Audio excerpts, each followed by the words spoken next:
بسم الله الرحمن الرحيم. في بداية الأمر كنشكر مروك أنباء على الاستضافة. بن حمزة رضوان، السائق الشخصي السابق للعدل محمد المدغري علوي التابع لابتدائية الخميسات.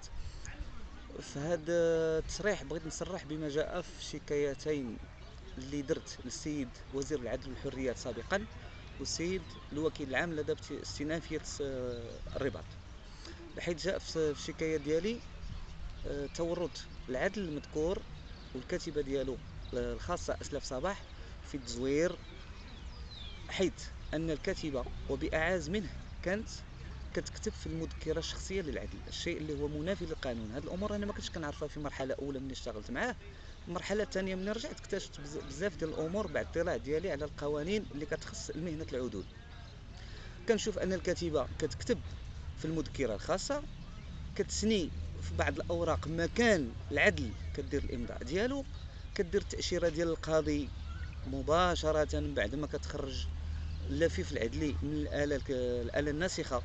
كندير الناسخات، الشيء المنافي لأن خص اللفيف أنه من بعد ما يخرج من التحرير يمشي مباشرة عند قاضي التوثيق للتأشير ديالو باش يدوز للتضمين عند الناسخات، الشيء اللي ما كانش كديرو في بعض اللفائف العدلية اللي كان فيها اختلالات وتزوير. كان كيمشي مباشرة عند الناسخات، وسيد قاضي التوثيق ما يمكنلوش يعرف الدقة المتناهية في التزوير ديالها. سي رضوان بن حمزة، في معرض شكايتكم الموجهة للسيد الوكيل العام أو الشكاية الأخرى الموجهة للسيد وزير العدل باعتباره رئيس النيابة العامة بالمغرب، تطرقتم إلى إشكالية الفساد وممارسة الدعارة التي يقدم عليها هذا العدل. ما تعليقكم على الموضوع؟ وهذه كتبقى مسائل شخصيه ديالو، ولكن كانت كتدخل في مكتب العمل اللي عنده فوق ساتيام، كتبقى مسائل شخصيه، والعادي والبادي في الخميسات كيعرف داك الشيء. ما يعني لا تعليق على هذا لان كل شيء كيعرف، ماشي انا غادي نصرح به، لان العادي والبادي كيعرف العلاقه ديالهم وتورطهم في الفساد. فيما يخص الإدانة ديال العدل محمد العلوي المدغري بمجموعة من الأحكام القضائية من أجل السكر العلني البين والضرب والجرح وإلحاق الأذى بمجموعة من العدول عن طريق تعريضهم للتعنيف العلني أمام مرأى ومسمع العديد من المواطنين. شو تقولوا لنا على هذه الواقعة هذه؟ بالنسبه للادانه ديالهم امام القضاء، ان القضاء هو اللي غياخذ الكلمه ديالو، انا لست، انا غير مصرح وغير مشتكي، وصلت المعلومه. ولكن اما انتم شرتوا لهذه المعطيات هذه في الشكاية ديالكم، شرط لها، والقضاء غادي ياخذ المجرى ديالو. بمعنى كتأكدوا داك الشيء اللي جا في الشكاية ديالكم. اكيد كنأكدو. وبالنسبه للاعتداء ديالو على العدول، فهو الاعتداء جاء مرارا وتكرارا، والعدول المعتدى عليهم راهم حطوا شكايات ديالهم، وكنت انا شاهد في حادثه ديال الصفاصيف الوقت اللي اعتدى الحارس الشخصي ديالو الملقب بغلام، وبين قوسين هذا الزعيم محمد الملقب بغلام جابوا من مدينه فاس خصيصا ومن حي الرصيف، له سوابق في الضرب والجرح، وهذا هو التخصص ديالو مع العدل العلوي، انه اللي ما عجبوش الحال كيصيفط له غلام الزعيم محمد باش يتكرفس عليه. شيء بالفعل اللي وقع في حادثه الصفاصيف، الوقت اللي تكرفس غلام على العدل الزعر وعلى العدل القاسمي، وكنت انا شاهد في الحادثه.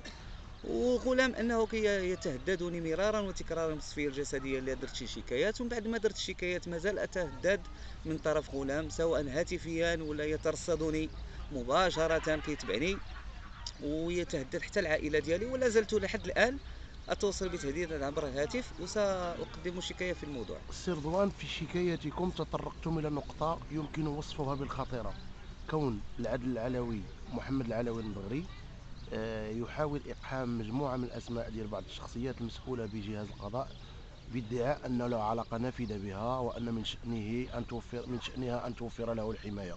ما تعليقكم على الموضوع؟ كما قلت في الشكايه، ما انه الا ادعاء، حيث الناس اللي كيدعي على انهم مرتين معاه في العمليات ديالو كنعرفوهم عز المعرفه، وهما اشخاص نزهاء بعيدين كل بعد على هاد الشبهات هذه، وبغى يقحمني معاهم في بزاف ديال الامور على انني عندي شي امور عليهم ماشي هي هذيك. انا انفي واقول العكس، بلي هذوك الناس اللي بغى يقحمهم في الملف ديالو ولا في الملف معايا انا، ما هم الا ناس نزهاء.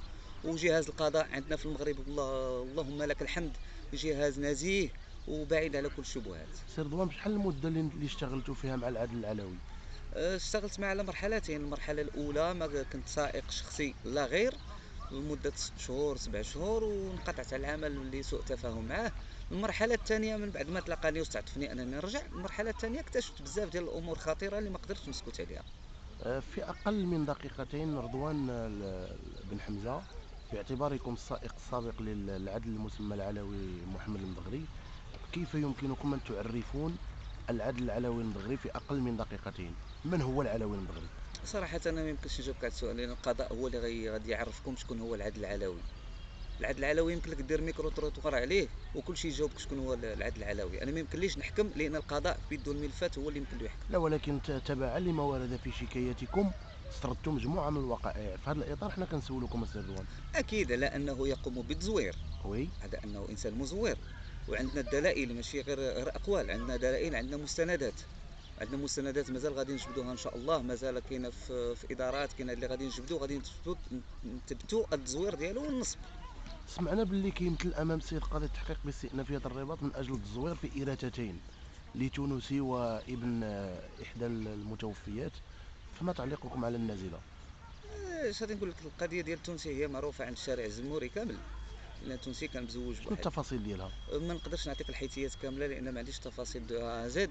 معروفه على ان التونسي تم دار له الإراثة وهو ماشي وارث، لان ما كانش الزوج ديال المرحومه اللي ماتت، ودار له الإراثة على اساس انه الزوج ديالها، لان العدل ملي خصو يتلقى شهاده يكون عنده الاوراق الثبوتيه، وقالوا له بلي الزوج ديالها ودار الزوج ديالها بدون اوراق ثبوتيه. شكرا لكم الأستاذ رضوان بن حمزة. بغيت نضيف واحد الاضافه، في الحلقه الاخيره ان شاء الله غادي نكون انا الضيف ديالها، وغادي نبين اسماء بعض العدول اللي هما مورطين بشكل مباشر او غير مباشر في التزوير.